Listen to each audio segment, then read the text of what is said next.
This week, join me as I travel to the end of the earth. I'll journey into the heart of Africa to unravel the mystery behind one of the world's most legendary cities, Timbuktu. For centuries, it was known as an African El Dorado, a lost city of gold deep in the Sahara Desert. But what's the truth behind the stories? Where did all the gold come from? There's very little oxygen, it's hot, steamy. And what transformed a city in the middle of nowhere into a legend that still resonates today? We're digging for the truth and going to extremes to do it.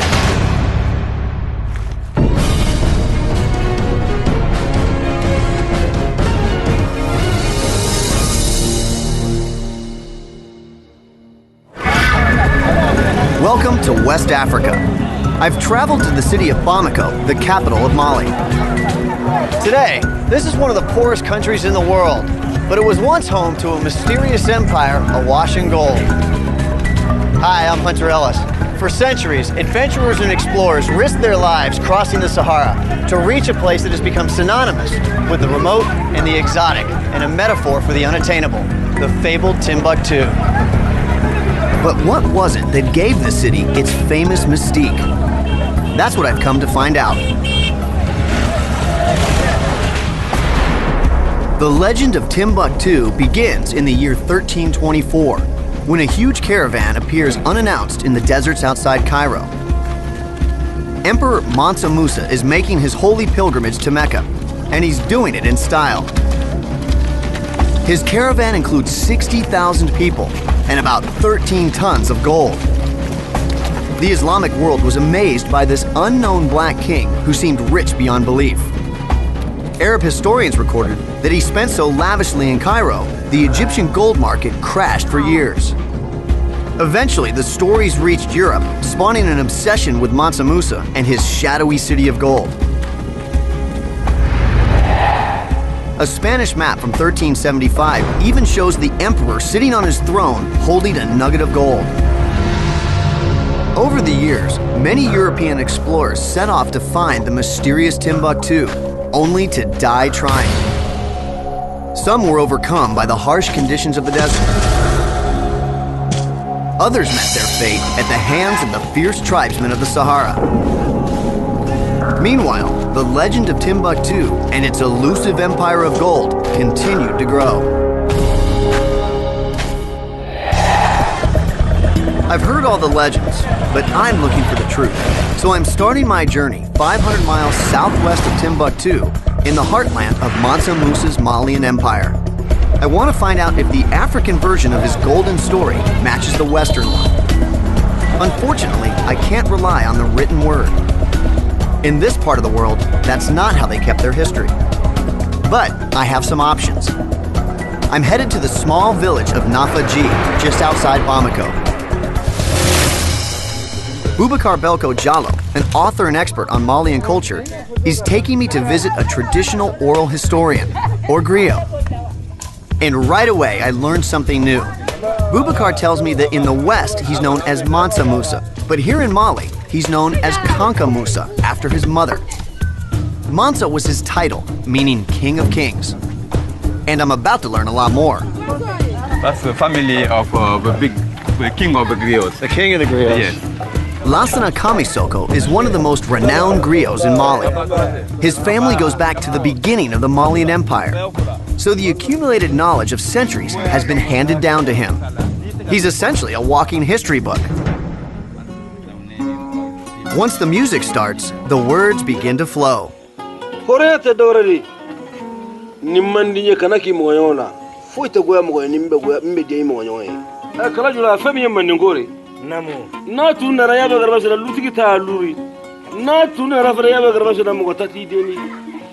I don't even speak the language, and I'm engrossed in what he's saying. It's absolutely beautiful. So what is the story he's telling us right now? Kamisoko tells us of the powerful Malian Empire that existed between 1235 and 1645 AD. At its height, it stretched from Senegal in the west to Niger in the east, covering an area larger than all of Western Europe. Only the Mongol Empire of Genghis Khan was larger at the time. It was also very sophisticated socially.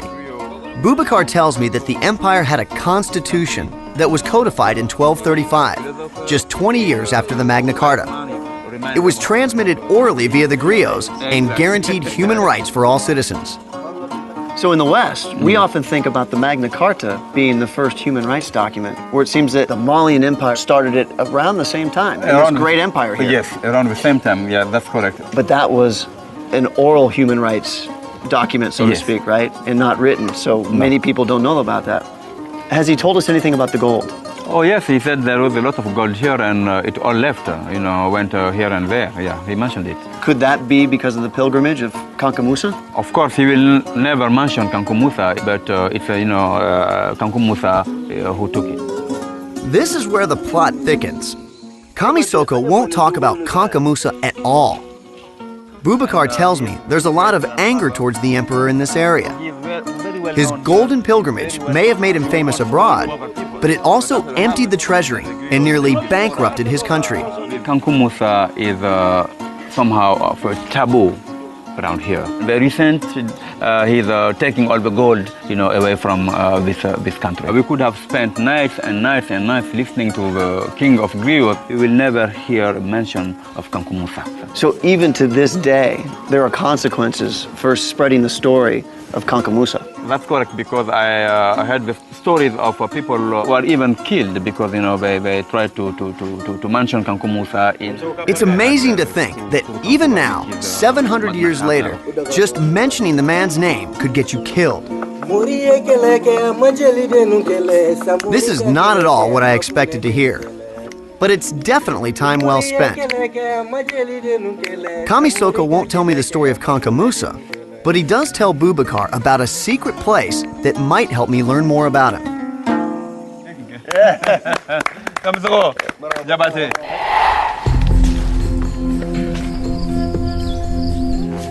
driven about an hour and a half outside Bamako and turned off the road at a marker that I've been told not to disclose.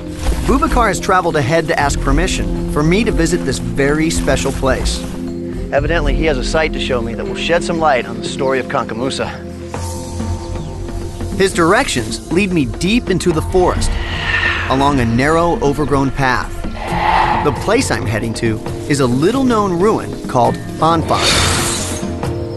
Boubacar has told me that it's very sacred and an important piece of the Malian Empire's history. Boubacar. Yes, Hunter. Eniche. Eniche. Welcome to Fanfan. What is Fanfan? Well, Fanfan is a place where they used to bring the princes, to hide them, and to educate them. So Kanka Musa himself may have spent time here. Who knows? Maybe he might have been in this room. Who knows? Right in here. Yes. Boubacar says that from the 13th century onwards, all the kings of the Malian Empire were trained here, including Kanka Musa. It's my first concrete link to the man himself. So this was a fort in a sense. Oh yes, it's a fortress. You see? Look at this wall here. This is the vestiges of, that archaeological structure. And then you had, layers of walls protecting this sanctuary. So has there been any archaeology done here then? Well, it's not in our culture really to dig out our past. The way we dig our history is different from the way you do it in the West. You dig sites, archaeologically speaking, you write documents, you write history down. Right. Here we don't do that. This won't tell you anything more than what I just said. But then if you want... I've run into another taboo. It's forbidden to disturb sites as sacred as this one. It was hard enough just to get permission for me to visit. There's no way anybody would be allowed to dig here. Still, I can tell this was something special, even without formal archaeology. The oral history of Fanfan is very detailed, and the fact that it's been kept secret tells me how important the site is. The griots may not tell me about Kanka Musa, but I'm getting closer to his story. So it's time to expand the search. I'm gonna follow the money.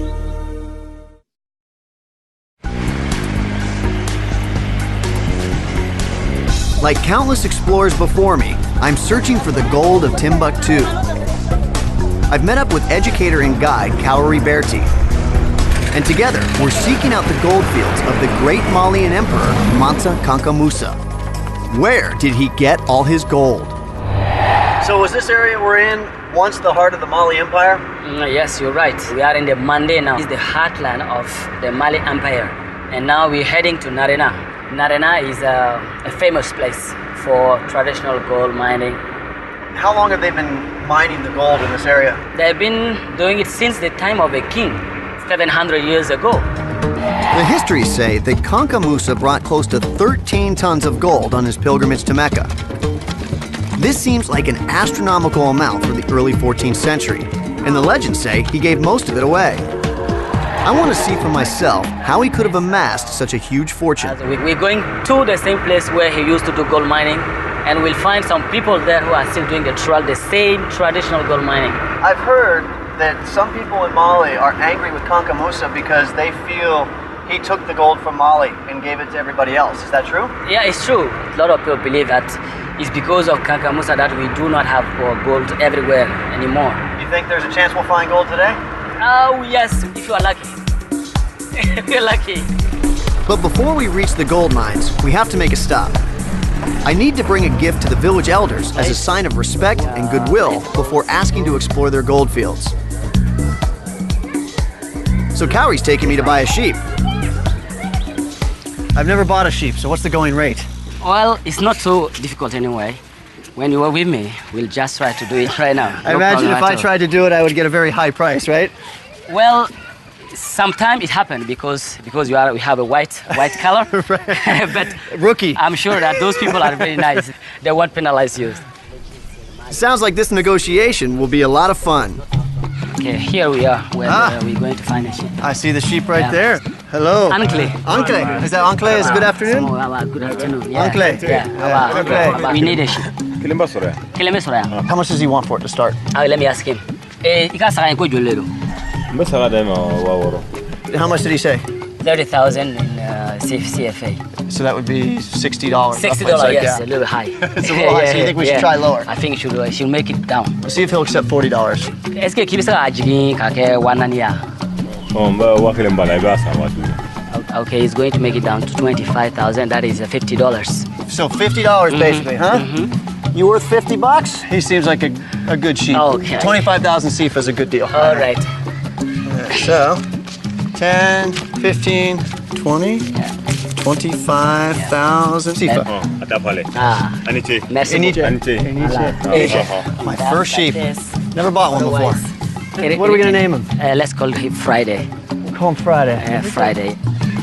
It's pretty good. He's, yeah, really. yeah, look at him. That's a good one. He's trained well. You got a very good one. There you have it. One sheep to go. In Mali, sheep ride on the roof. But there's a good reason for it, and Friday will be totally fine. The reason we have him up on the roof is because if we took him in the car with us, he'd be peeing and pooping all over the place. Narena is 54 miles south of Bamako. Kanka Musa himself was born not far away. It's about a 90-minute drive through lush farmland until the dramatic rock formations tell us we're getting close.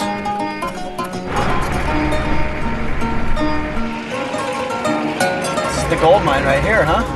We're getting closer. So, let me go up. Friday seems to have enjoyed the ride. All right. Got him? And the three of us head into the village to meet the elders. The tradition is that you should always hand it to the oldest person in the group. To the elder. To the elder, yeah. The men are here.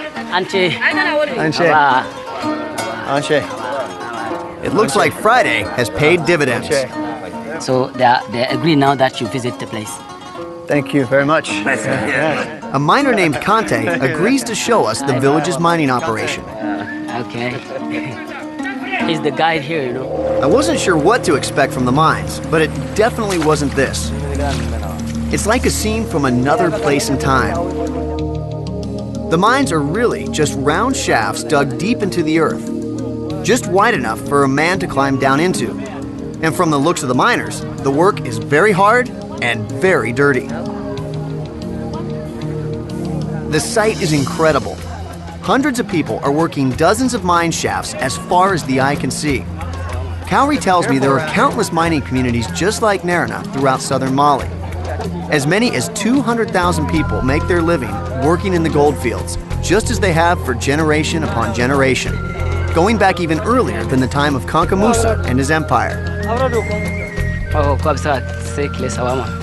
This looks like a very busy hole here. Yeah, really. This must be a good one, right? Yes. The yield around Narana is phenomenal. Cowrie says that people have been working this same field for nearly 50 years.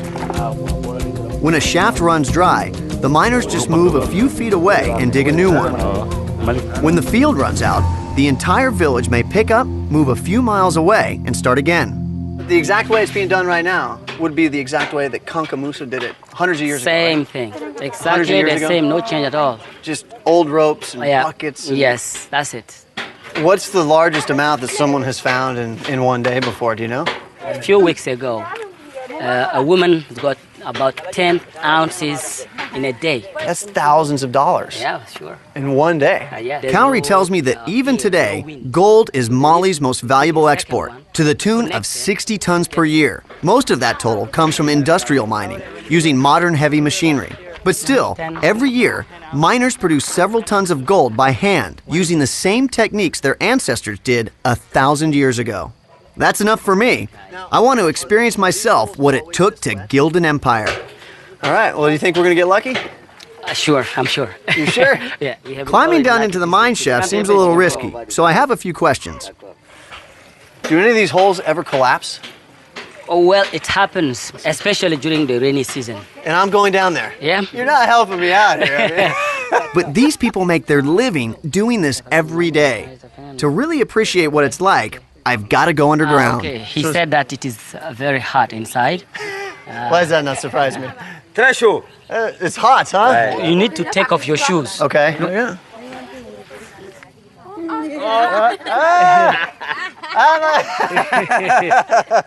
I see all the guys that go down. They have their shirts off, right? Okay. We're in the middle of the rainy season, and I can already tell that some of the handholds are very muddy. One slip, and it's 60 feet to the bottom with no good way for the miners to get me out. So I put on my climbing harness just in case. Don't leave me in there. So it's 60 feet down. Hello. You can hear the echo. It's 110 degrees. There's no air. Yeah. And none of them can believe that I'm going down here right now. They all showed up just to watch. Yeah, no. I think they know something that I don't, but let's give it a shot. Okay. The first thing I notice, there's no air circulation inside the mine. As I descend, it becomes much harder to breathe, and my head begins to ache from the lack of oxygen. This is not an easy job. It's slippery. It's going to get even worse if it's raining. So I'll continue on down. So here I am at a hole 60 feet underground. It's about 2.5 feet wide. And I'm in knee-deep mud. And there's water everywhere. These are the stones they look for down here that tell them that they're at the layer where the gold is. So they will scrape away at the wall here, fill up this bucket, and then haul it to the surface. Traditionally, the men descend into the mines while the women pull the buckets and do the panning. During the time of the Malian Empire, any gold nuggets that were found belonged to the emperor, no questions asked. But the miners were allowed to keep a percentage of any gold dust they found. And they do this for hours and hours, every single day. In the heat, 60 feet underground here in some of these holes. It's absolutely unbelievable. There's very little oxygen, it's hot, steamy, and people had to work really hard for that gold. So, if Kanka Musa gave it all away, you could understand why people might be angry. I've sent a few buckets up. It's not for me. I think I'm gonna climb through the 60-foot tunnel back to the world up above. See you topside. Go! You got it! Woo! Okay. Yeah, that's slippery. But even now, I'm only half done. The next step is to pan the earth I've dug up to see if I have anything to show for my labors. So should we go pan for gold now? See what we found? Yeah, that's it. That's it? Yep. Okay, let's go. In principle, it's a simple process. You literally wash the dirt. Take some water. With a practiced roll of the wrist, the women swish the water around to separate and discard the heavier rocks and clay. Eventually, if there's gold, it should separate from the fine black mud that remains. At least that's the idea. You're not doing it the right way, you know. I'm not? That's why I'd be broke at this. Yeah. I make no money. Huh? Nothing, you're not like Nothing. it. Nothing. Nothing at all. Another bowl all the way down at the bottom of the hole, 60 feet down. Oh! I take that back. That's the fruits of my labor. One little fleck of gold. Actually, I'm luckier than I thought.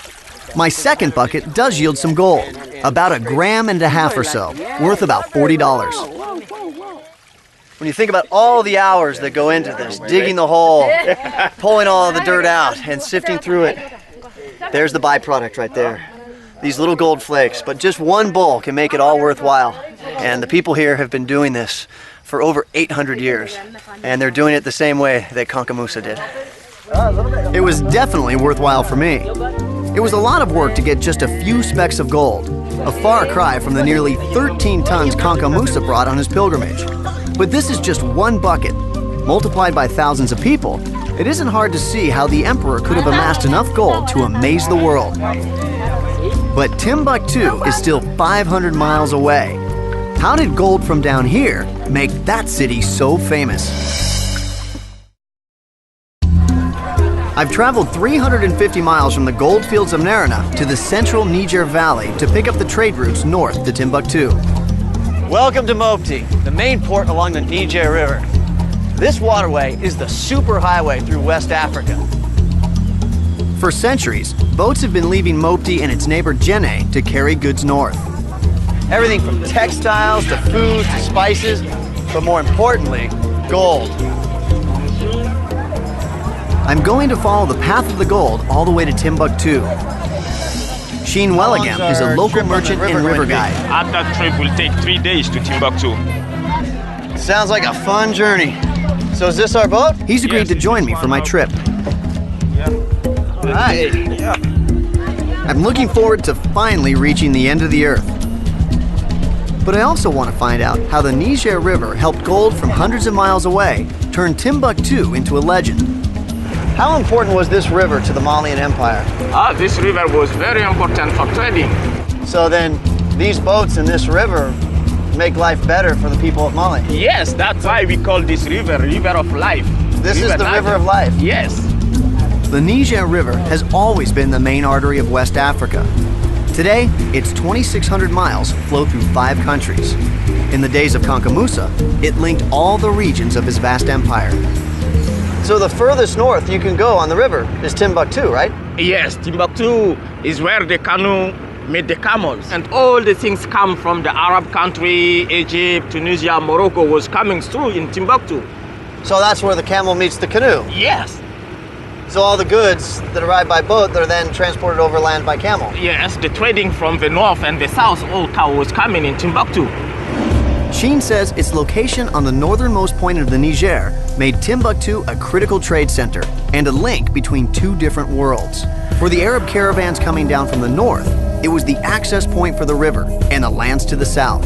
For the goods coming up the river, it was also a port to the vast ocean of sand that led to the cities of the Mediterranean. So basically, it's the gateway to another world. Yes, but This trade and the cultural interaction that came with it made Timbuktu a very wealthy and cosmopolitan city.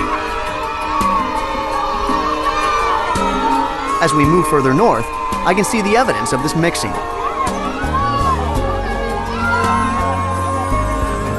That is a beautiful building. Is that the mosque for the village? yes, that is very nice mosque for all the villages. Where did that architecture come from? Oh, that is brought by Kankamusa. Kanka Musa brought that to Mali. Yes. This architectural style combines the adobe buildings of Africa with the soaring spires of traditional Islamic mosques. Its evolution was the direct result of Kanka Musa's journey to the Middle East. Absolutely beautiful. Yeah, it's very beautiful. A few miles later, we see a more modern use of the canoes called pirogues that ply the river. So not only are the pirogues used for trade on the river, it's also a national sport. Each village competes against one another. And these guys are training for a national race. They've been paddling like this for the last mile. Yeah, keep it up, guys. Woo!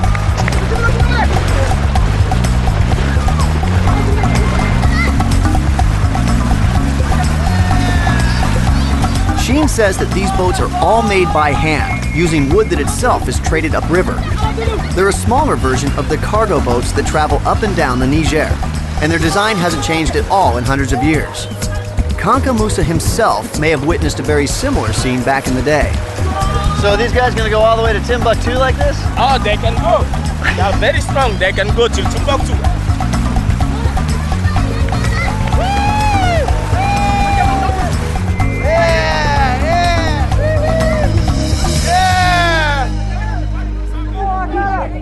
After we congratulate the winners, it's back to our trip.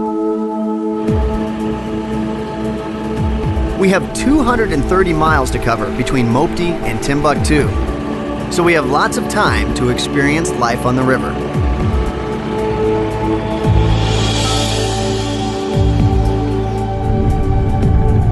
It's very interesting to see how lush and green everything is down here. It's a stark contrast to the land that's further north, which is all desert.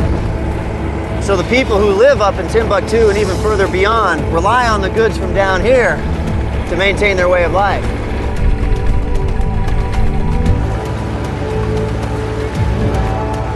Look at the size of that boat and how many people and goods are on board that. The more time I spend on this river, it really shows me how important it is to the way they live their lives. Because without it, they would have less food, less produce, less goods. But what brought all the gold from the south up to Timbuktu? Sheen tells me that it was traded for a specific commodity that was just as important as gold in West Africa, and that was only available in the markets of Timbuktu: salt. The question is, how could something as commonplace as salt launch a city to greatness? I'm about to find out.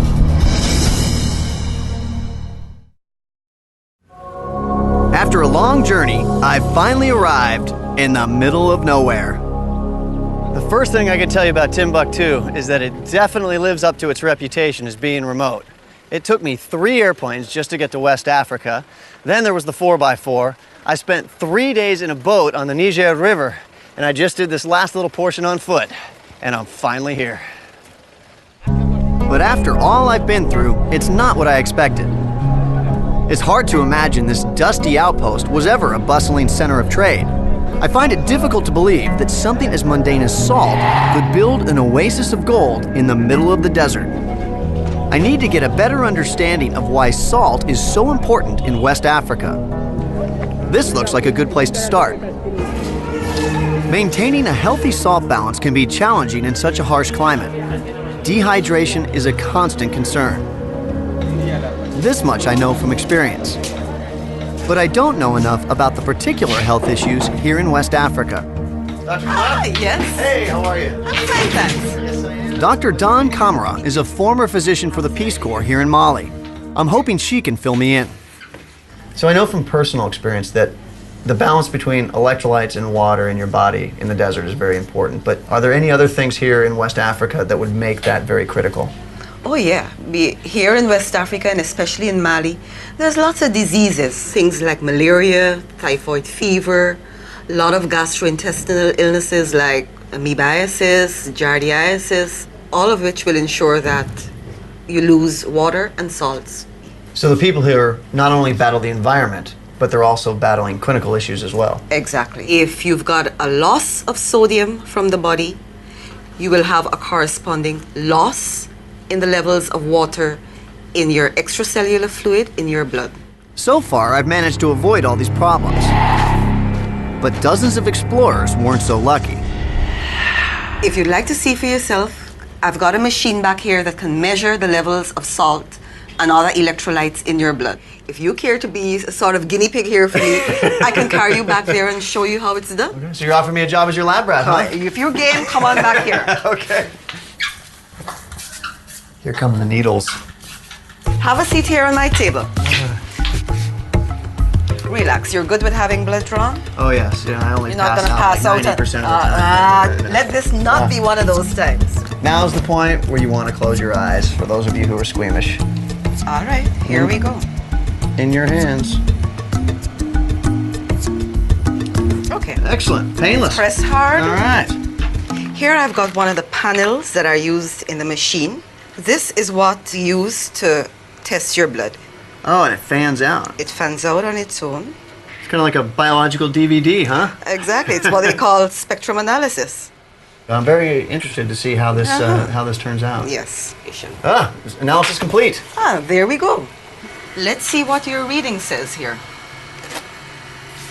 As you see, this gives you the levels of sodium, potassium, your chlorides. So it looks like I'm falling within the range of a normal, healthy individual right now. That's so.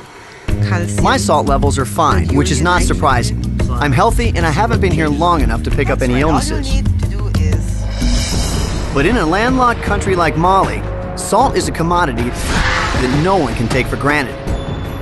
And as I'm about to find out, it's still at the very center of life here. A way of life that's barely changed since the time of Kanka Musa. I love driving in the desert. I'm heading out into the Sahara Desert north of Timbuktu. I'm with Ali Old Sidi, director of Timbuktu's cultural mission, and we're looking for one of the few remaining salt caravans. Already here. This is great, right at sunset. We've been expecting. The Tuaregs, nomads from the deep desert, have run these caravans for centuries. The camel, is a good friend. Oh, definitely out You may here. spend 2 weeks without drinking water. That's good to have when it takes 2 weeks to get here. And all the camels were carrying these giant salt slabs here. Each of them is carrying between 3 and 4 pieces. How far have they traveled? They travel. Ali tells me the caravans travel to Timbuktu from a place called Taudeni, deep in the Sahara over 400 miles to the north. There, an ancient lake bed contains a staggering 7 million tons of salt. The slabs are hacked right out of the earth, just as they have been since the Middle Ages. As the sun sets, we're invited to join the Tuaregs for tea and spend the night. It's a beautiful morning out here in the desert, but it's time to get to work. Help them. Yep. They work so fast. This is your first time, don't mind. The salt slabs weigh about 60 pounds each, and we pile them on. That's a lot of salt. You see, it's heavy. That's heavy. Yeah. Getting a little unruly back there. That's 240 pounds of salt right camel. there. Is there any way to taste this? Yeah. You just lick it? Yeah. Yeah? It's nutritious, yeah. How did you find it? Is it strong? Tastes half like salt, half like camel. Most caravans today number about 40 camels. But Ali tells me that at the height of the salt trade, they could stretch into the thousands. In those days, salt was said to be worth its weight in gold. In fact, it was often called white gold. The trade caravans from the Mediterranean would pick up salt on their way to Timbuktu to increase their profits and to exchange for Malian gold. But the caravans also brought something else of value: knowledge. Gold is coming from south, salt is coming from north, but knowledge are mainly found in Timbuktu. It became a famous city, a learning center. The root of salt and the root of knowledge, huh? Exactly. When Mansa Kanka Musa returned from his famous pilgrimage to Mecca, he brought back a vision to transform the jewel of his empire into a great capital of Islamic learning in the desert. He invited architects and scholars from the Middle East to build mosques and universities. Some of them still stand today. I returned to Timbuktu with a new appreciation. Islam has been the lifeblood of the city ever since, and it had a particular character that's still reflected today. Philippe Royce, an expert in Arab and Islamic history, takes me to visit a traditional Islamic school, or madrasa, where I can see it for myself. Islam in West Africa is very tolerant, and there is not the kind of problem you can find in other Islamic countries. Today, the word madrasa makes many people think of terrorist training camps full of hate. Here in Timbuktu, it couldn't be more different. The boys and girls in this school are studying together, following in the city's long tradition of tolerance and diversity. Philippe next takes me down the street to the Sankori Mosque to show me the full expression of this tradition. During the Middle Ages, this was the Harvard or Yale of the Muslim world. And after Kanka Musa's pilgrimage to Mecca, didn't Timbuktu just grow tremendously? Yes, exactly. And how many people were we talking about? There was about 100,000 people. And how many of those were scholars? Quarter part of them. 25,000 scholars? 25,000, yeah. So, I mean, this was a city of great knowledge then. Yes, absolutely. It was absolutely incredible. It is unique, I think, in the world. The city developed such a reputation that scholars came from all over the Muslim world to study not only Islam, but astronomy, mathematics, history, and medicine.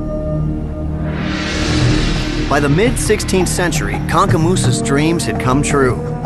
Timbuktu rivaled Cairo and even Mecca as a center of learning, boasting over 150 schools. But if the golden age of Timbuktu is long gone, Philippe tells me that some of its treasures do remain. I came to West Africa to unravel the legend of Timbuktu, the lost city of gold of the great Malian emperor Kanka Musa. I found the gold fields far to the south, where thousands still mine the same way their ancestors did in the Middle Ages. But I learned that the most valuable commodity in this ancient land is not yellow gold, but white. The rock salt that travels to Timbuktu from deep in the Sahara Desert. All this wealth helped Timbuktu grow into one of the intellectual capitals of the Muslim world. At its height, this was definitely not the middle of nowhere. And Philippe Royce tells me that the city's greatest treasure can still be found. But it's not what I might expect. Abdelkader Haidara is a scholar, the patriarch of one of Timbuktu's oldest families. So where's he taking us right now? He's going to show us his treasures. Treasures, huh? Yeah, they are all preserved in this room. Wow, I'm definitely intrigued. Wow, look at all that. It's a lot of treasure. What's ever in there? Boxes. Simple boxes. Boxes full of treasure, I'm thinking, Yeah. huh? Well, whatever's in here is heavy. Yeah, it's heavy. Certainly feels like treasure.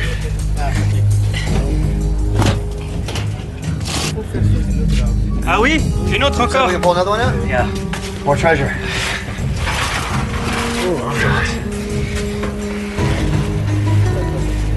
Look at how old this is. This has got to be something good. Wow, look at that. Ancient texts and manuscripts. Wow. Exactly. Plenty of them. And how far back do they date? From the 16th century. From generation to generation until him. So he is the keeper of the manuscripts. Exactly. Nowadays, he's the one. Yes. They tell me that for centuries, manuscripts like these were some of Africa's best-kept secrets. Some of them date back nearly 1,000 years and originated as far away as Damascus or even Baghdad. And there are dozens of family collections like this one. Would it be possible for him to show us one of the books? It's a beautiful binding. They seem to be bound, but they are not. And what is incredible is that they are preserved without any binding and without any numbering of the pages.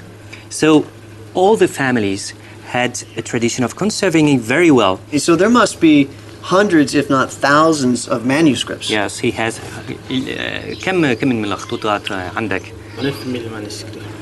9,000 manuscripts. And what happens if the insects or elements get to them? Yeah, it happened a lot. You'll see.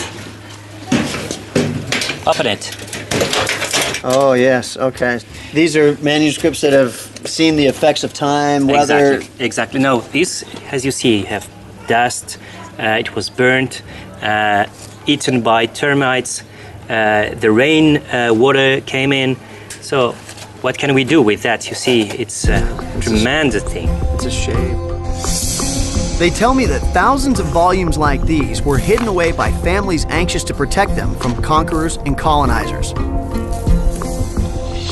These priceless remnants of Timbuktu's golden age are only now coming back to light. They're stored in back rooms or buried in the sand with no record of what they contain. But many others have now been cataloged and are preserved in dozens of bibliotheques or libraries all over the city. It's here at the Mama Hydra Library that Abdelkader safeguards the 4,500 manuscripts he's already identified. Where? Oh, this is beautiful. And so this is the part of his collection that he's cataloged. Yes. What do we have here? Well, we have almost everything, but mainly manuscripts on Islamic studies. But we have also some manuscripts of Aristotle, Plato, Pythagoras, and different Greek philosophers and doctors. Philippe tells me that many classical texts were translated into Arabic while Europe was still reeling from the Dark Ages. There could be unknown passages or even entire works from writers like Plato, Aristotle, or Pythagoras preserved here that exist nowhere else in the world. So because they come from all over, you're not just getting one-sided teachings, you're getting teachings from different perspectives, different empires. Exactly. Maybe some hidden pearl could appear, and it is our work to make it known to everybody. So there's much hard work yet to be done. Yes. Worldwide interest in these new discoveries has launched a renaissance in Timbuktu. Grants have helped establish study centers where manuscripts are painstakingly cataloged and preserved. At the government-run Ahmed Baba Center, Philippe shows me something even more exciting. Let's go in. Well, this is certainly a lot different than the rest of Timbuktu. Oh, definitely. Here is where we having all the scanning. So the thousands of manuscripts that are in these family libraries are now going digital. It's hidden now, and we have to make it available to everybody. They have already 30,000 manuscripts here in the Ahmed Baba Center. A lot of work to be done. A lot. In a very short time, a lot of people will be able to know what's on here. The plan is to make the manuscripts of Timbuktu accessible digitally to scholars all over the world. So all these treasures that have been stored here for hundreds of years are just now beginning to surface to the rest of the world. We are just at the tip of the iceberg. Who knows what we find? In the years to come, these ancient volumes may well rewrite Africa's past, as Timbuktu reclaims its golden age. As for me, I've come full circle. As you can see in this one, you have the name of